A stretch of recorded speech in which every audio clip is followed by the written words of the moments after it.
ये लेटर मुझे कबर्ड से मिला उसके। बहुत सारी बातें वो धीरे धीरे बताती थी, बच्ची थी ना, एज से बड़ा होने से तो हमेशा कुछ नहीं होता, मुझसे बड़ी थी बट दिमाग से वो बहुत बच्ची थी। मैं सब कुछ दिखाऊंगा धीरे धीरे। ये एनसी ओशीवारा थाने में, जो वो पहले ही करा के गई थी। मैं आपको ऑडियो भी सुनाऊंगा, बस ऑडियो भी है बट आपको सुना नहीं पाएंगे, वो इतनी गंदी है। ये उसके घर का एड्रेस है।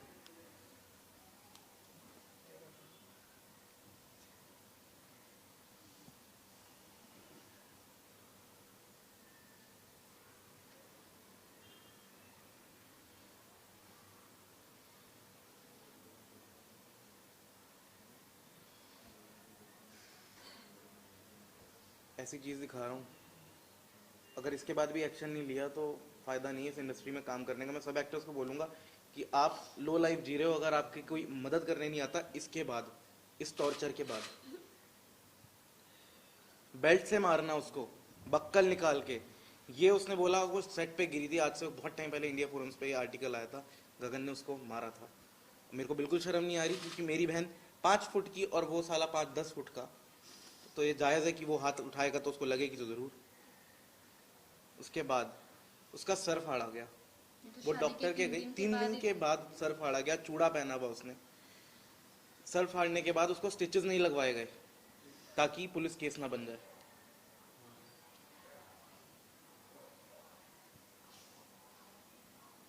लोगों को बताती रही वो कि मेरे को, हमें नहीं बताया क्योंकि हम शायद कमज़ोर पड़ जाते और यहाँ आके एक्शन ले लेते कुछ। वो लोगों को चैट देती थी, लिखती थी उनको कि मैं बहुत तकलीफ में हूँ।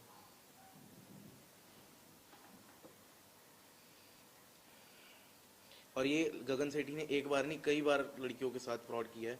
मेरे पास कई ऐसी बातें हैं, कई लोग ऐसे हैं जो मेरे को मैसेज करके बोलते हैं।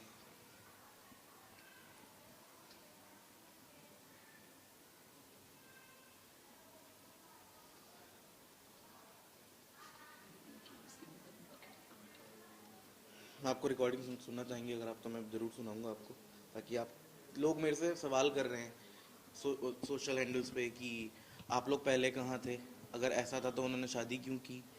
कभी कभी क्या होता है, आदमी कमज़ोर इतना पड़ जाता है ना कि उसको समझ नहीं आता वो क्या करे। मैं आपको रिकॉर्डिंग सुनाता हूँ।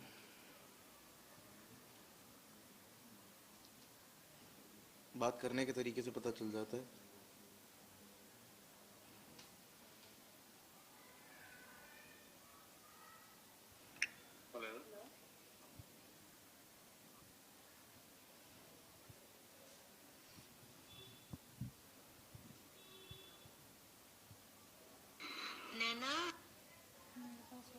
है आपके पास?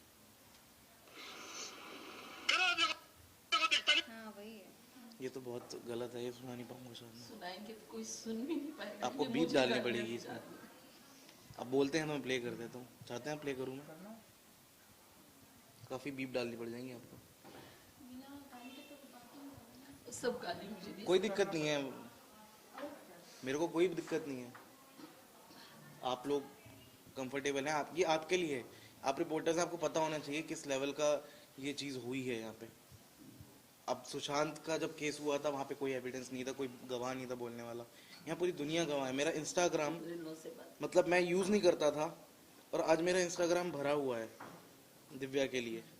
सब बोल रहे हैं कि हमें सब कुछ पता है, दिव्या दीदी हमसे शेयर करती थी, उसके फैंस, उसके जितने भी लोग थे आसपास के, सिर्फ हमें नहीं बताया क्योंकि हमें दर्द होता शायद।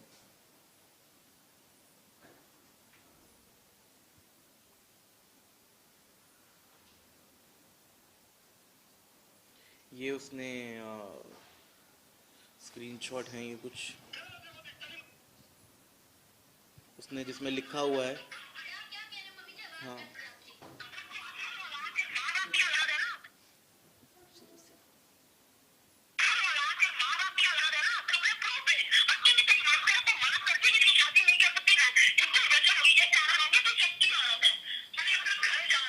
मैं शक्की औरत हूँ ना, कोई बात नहीं। मैं काम करती हूँ, मैं शक्की औरत हूँ ना, कोई बात नहीं मम्मी जी, कोई बात नहीं। मैं शक्की औरत, आज आप मुझे आप बोल रहे हो ना, कोई बात नहीं, कोई बात नहीं। ये अगर अगर गलत निकले ठीक है, कोई बात नहीं मम्मी जी, मैं आपको सही बात है क्योंकि मैं गलत हुई नहीं कहीं भी। करने के लिए अपने आप को उसके वो लोग उसको ब्लेम करते थे क्योंकि वो इंडस्ट्री से बिलोंग करती है, जबकि पूरी इंडस्ट्री जानती है कि दिव्या मारते सब करते गालियां दे। दोबारा से play करो।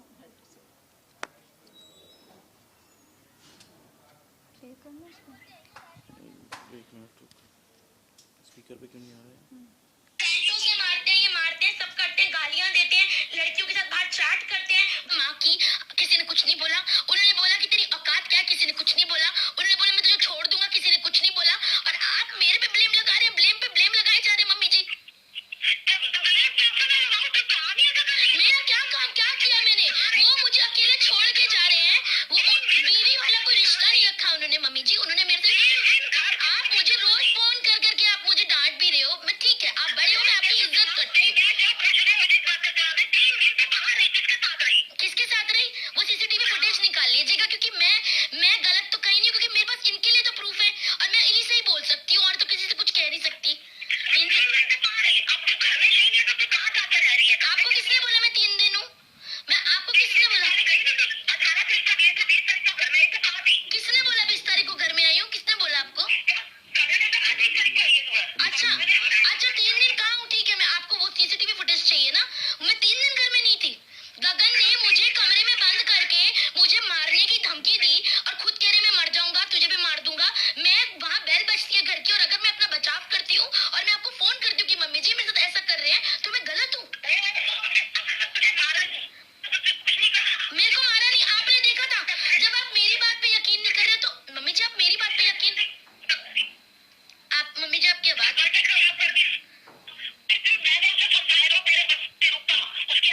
हाँ तो उन्होंने केक नहीं खिलाया मुझे, विश भी नहीं किया उन्होंने मुझे।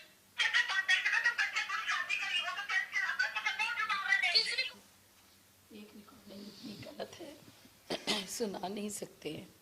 और बहुत सारी रिकॉर्ड्स हैं जिसमें कि जूते चप्पल से मारा, बेल्ट से मारा, और दिव्या ने कभी हमें नहीं बताया कि मम्मी परेशान होंगी क्योंकि अभी पापा गए हैं तो मम्मी को बहुत दुख होगा कि उसने अपनी मर्जी से शादी करी। आज हमें पता चला कि शादी भी जबरदस्ती धमकी देके कि तेरे भाई को मरवा दूंगा तब शादी करी उससे, सिर्फ वेरीफाई काउंट करने के लिए। इतना डरती थी उससे वो, हमने कई बार हेल्प करने की सोची। बेटा मुंबई आया ऑफिस के काम से, गगन ने कह दिया वो घर में नहीं आएगा। मेरा बेटा 10 दिन होटल में ठहरा, दिव्या रोती रही, इससे होटल में मिलने जाती थी लेकिन उसने उसको घर में नहीं आने दिया गगन ने।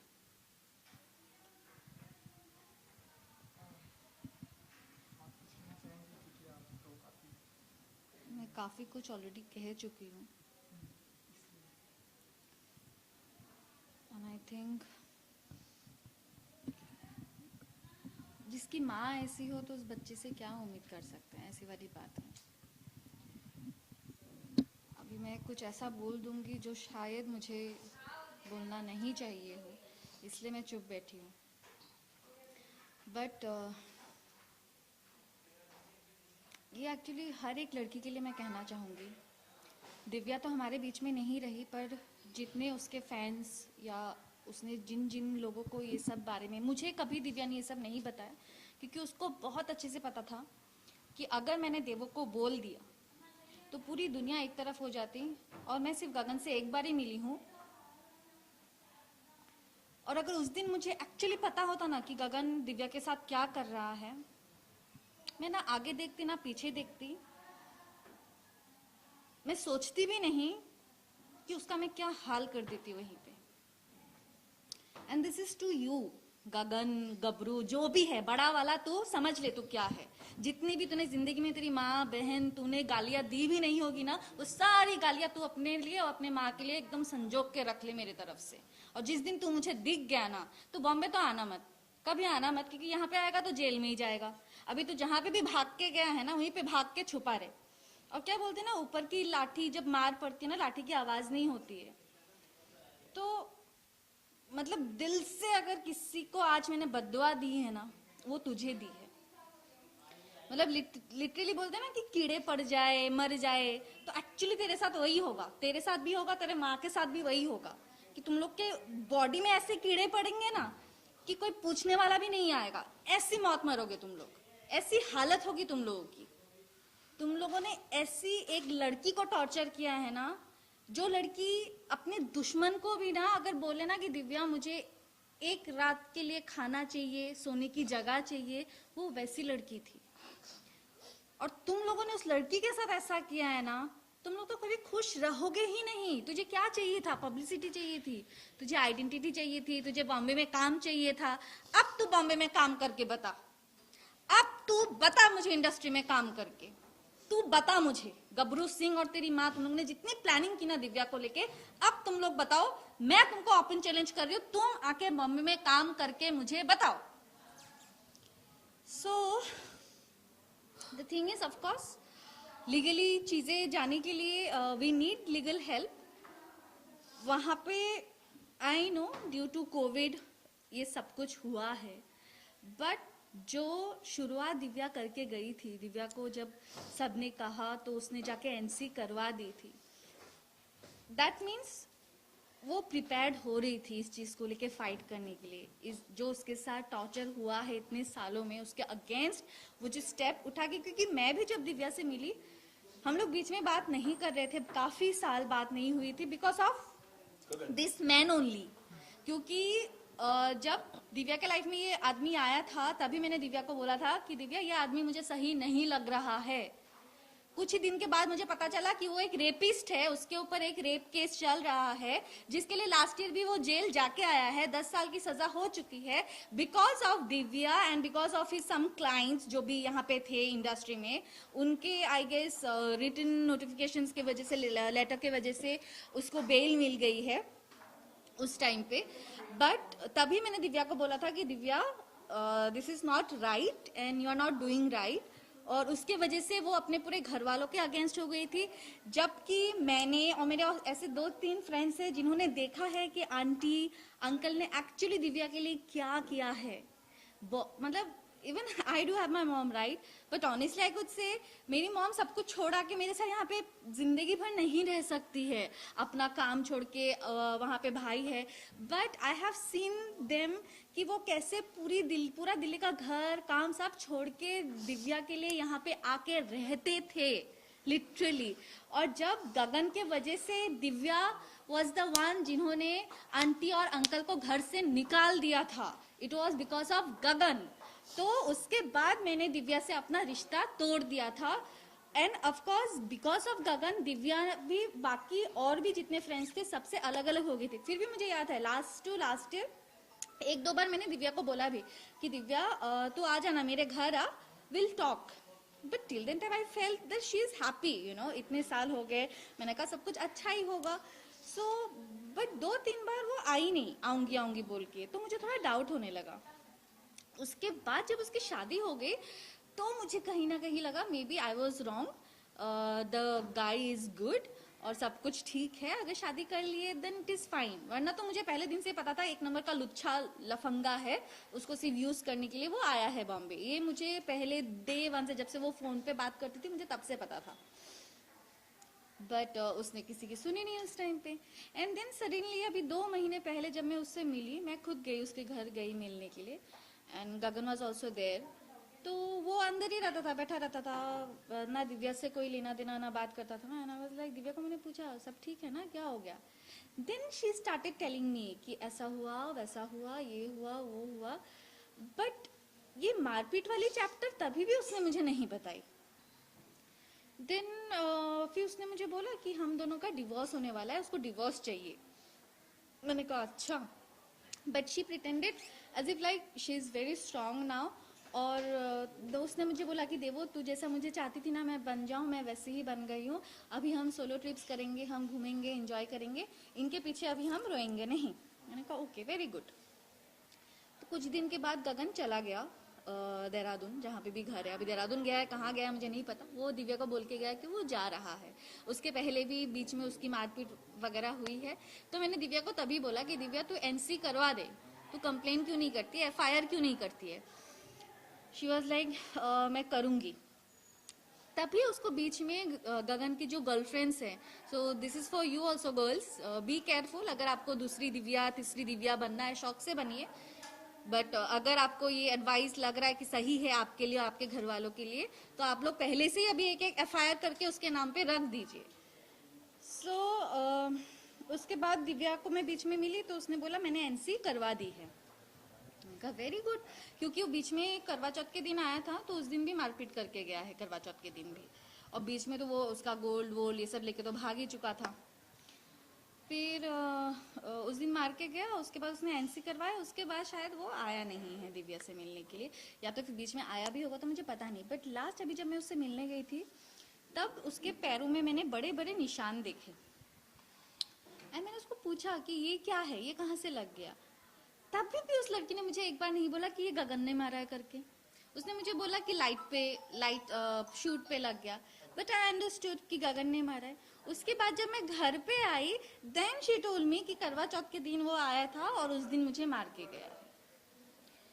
सो दिव्या माई जो मुझे लग रहा है she is a very soft and pure soul, मतलब वो बस अपने पॉइंट को कहीं ना कहीं, बिकॉज शी नोज कि पूरी दुनिया ने उसको समझाया था और वो अकेले उस इंसान के साथ खड़ी थी। अगर उस टाइम पे दिव्या उस कमीनी के साथ खड़ी नहीं होती ना तो अभी तक वो जेल पे सड़ रहा होता। सो बिकॉज ऑफ दिव्या आज वो बाहर घूम रहा है एंड बिकॉज ऑफ हिम आज दिव्या हमारे पास नहीं है। सो जैसे बोलते हैं ना कि भगवान का जो मार होता है लाठी का, उसका आवाज नहीं होता है, तो उसके साथ वही होगा। बट स्टिल जो लीगल प्रोसेस है, जो प्रोसीड्यूर है, हम अगर हमें लीगली हेल्प नहीं मिलेगी इस चीज को लेके फाइट करने के लिए, देन यू नो जो जस्टिस सिस्टम है ना, जो जुडिशरी सिस्टम है, उसमें से लोगों का भरोसा उठ जाएगा। Criminal already. सो ऑलरेडी उसके ऊपर केस चल रहा है, 10 साल की सजा हो चुकी है एंड आफ्टर दैट ऑल्सो अगर उसके अभी हम ऐसा नहीं है कि कुछ हम लोग खुद से बना के या कुछ, every evidence we have, every proof we have, you can Google it, you know everything we have.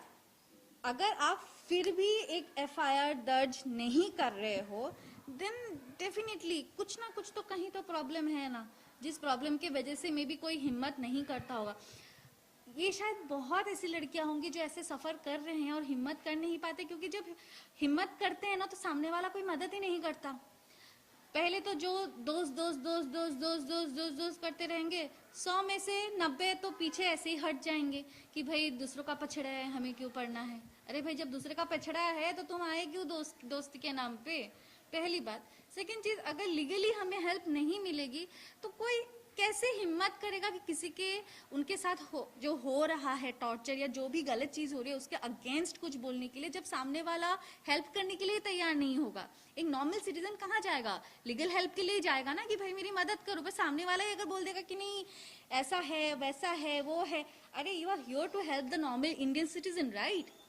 सो आप हेल्प करो ना, कैसे कर सकते हो, कोई भी तो ऐसे कुछ भी नहीं कर रहा ना। We have all the evidences, we have all the proofs, उसके बावजूद भी अगर आप हेल्प नहीं करते हैं तो लोग तो ऐसे ही करते रहेंगे, ऐसे ही सहते रहेंगे। वी हैव विटनेसेस, और क्या चाहिए आपको, an number of witnesses, like you can't even count. So you guys even can't imagine कि उसके साथ क्या हुआ है। I know this is due to covid, but apart from it, the mental stress, the physical abuse, everything जो भी वो गई है, go through उसने किया है, it is, you can't even imagine it.